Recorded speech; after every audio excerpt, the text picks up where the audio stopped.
اعوذ باللہ من الشیطان الرجیم بسم اللہ الرحمن الرحیم وَإِذْ أَخَذْنَا مِيثَاقَكُمْ وَرَفَعْنَا فَوْقَكُمُ الطُّورَ خُذُوا مَا آتَيْنَاكُمْ بِقُوَّةٍ وَاذْكُرُوا مَا فِيهِ لَعَلَّكُمْ تَتَّقُونَ صدق اللہ العظیم رب اشرح لي صدری ويسر لي أمري واحلل عقدة من لساني يفقهوا قولي اللهم أرنا الحق حقا وارزقنا اتباعه وأرنا الباطل باطلا وارزقنا اجتنابه آمین یا رب العالمین۔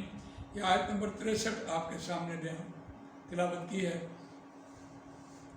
اس کا روان ترجمہ سنیے۔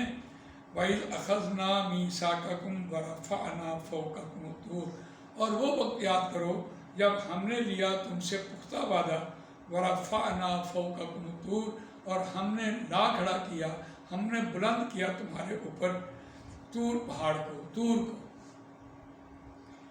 خُذُوا مَا آتَيْنَاكُمْ بِقُوَّةٍ وَاذْكُرُوا مَا فِيهِ لَعَلَّكُمْ تَتَّقُونَ، اور خُذُوا مضبوطی سے پکڑو، ما آتَيْنَاكُمْ جو ہم نے تم کو دیا، بِقُوَّةٍ مضبوطی سے، وَاذْكُرُوا اور یاد کرو، ما فِيهِ لَعَلَّكُمْ تَتَّقُونَ جو اس میں ہے شاید کہ تم تقوی والے پرہیزگار بن جاؤ۔ آیت کی جامعیت کمال ہے، اس درجے تک بھی کہ یہ جو ہم نے آپ کو مضمون پڑھانا شروع کیا ہے، اس کا روح سخن امت مسلمہ کی طرف آ گیا ہے۔ اب اس آیت میں بنی اسرائیل کو، بنو اسرائیل کو جس بات کی طرف اشارہ کیا گیا کہ یہ وَإِذْ آتَيْنَا مُوسَى الْكِتَابَ وَالْفُرْقَانَ لَعَلَّكُمْ تَهْتَدُونَ،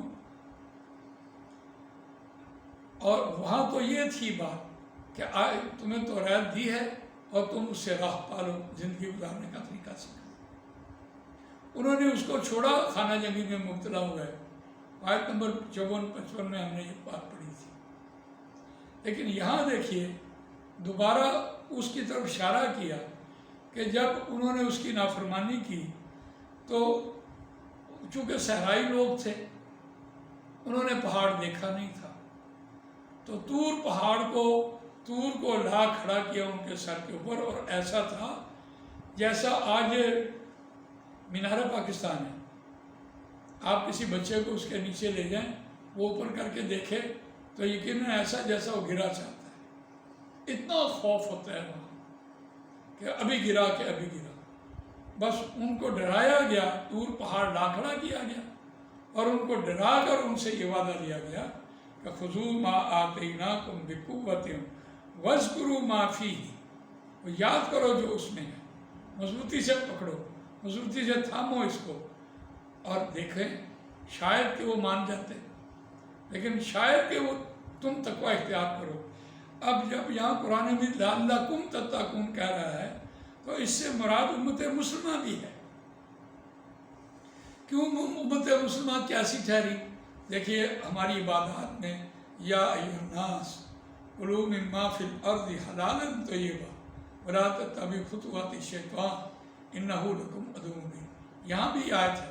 اور دیکھیے یا ایھا الناس اعبدوا ربکم الذی خلقکم والذین من قبلکم لعلکم تتقون، شاید کہ تم تقوی والے بن جاؤ۔ اسی طرح یا ایھا الذین آمنوا کتب علیکم الصیام کما کتب علی الذین من قبلکم لعلکم تتقون، شاید کہ تم تقوی والے بنو۔ تو یہی آیت شاید کہ تم تقوی والے بنو قرآن مجید سے یہاں منسلک کی ہے کہ اب مضبوطی سے تھامو، خُذُوا مَا آتَيْنَاكُمْ بِقُوَّةٍ وَاذْكُرُوا مَا فِيهِ، اور یاد کرو جو اس قرآن مجید میں لکھا ہوا ہے، لعلکم تتقون، شاید کہ تم تقوی والے بن جاؤ۔ تو دیکھیے قرآن مجید کا سیکھنا سکھانا اور نماز، روزہ، حج، زکوٰۃ، یہ ایک ہی چیز انسان کے اندر پیدا کرتی ہے، شاید کہ وہ تقوی والے بن جائے۔ تو یہاں مخاطب وہ کر کے، مخاطب بنو اسرائیل کو کر کے ان کا وہ واقعہ یاد کروا کے کہ تمہارے اوپر طور پہاڑ کھڑا کر کے تو تم سے یہ وعدہ لیا گیا تھا، اور امت مسلمہ کو یہ بات کہی کہ دیکھو شاید کہ تم تقوی والے بن جاؤ، تاکہ اس کو مضبوطی سے تھامو، مضبوطی سے پکڑو۔ قرآن مجید میں دوسرے مقام میں ہم دیکھیں گے وَاعْتَصِمُوا بِحَبْلِ اللَّهِ جَمِيعًا وَلَا تَفَرَّقُوا وَاذْكُرُوا نِعْمَتَ اللَّهِ عَلَيْكُمْ إِذْ كُنْتُمْ أَعْدَاءً فَأَلَّفَ بَيْنَ قُلُوبِكُمْ فَأَصْبَحْتُمْ بِنِعْمَتِهِ إِخْوَانًا وَكُنْتُمْ عَلَى شَفَا حُفْرَةٍ مِّنَ النَّارِ فَأَنقَذَكُم مِّنْهَا كَذَلِكَ يُبَيِّنُ اللَّهُ لَكُمُ الْآيَاتِ لَعَلَّكُمْ تَهْتَدُونَ۔ وہاں یہ بات کہی تو اس اعتبار سے اس آیت کو دیکھیے کہ سارا روئے سخن جو ان کا تھا سو امت مسلمہ کی طرف لوٹا، اور ہمیں یہ دعوت دی گئی کہ اس کو مضبوطی سے تھامو تاکہ تم تقوی والے بن جاؤ۔ خیرکم من تعلم القرآن وعلمہ، تم میں سے بہترین وہ ہے جو قرآن میں سیکھیں اور سکھائیں۔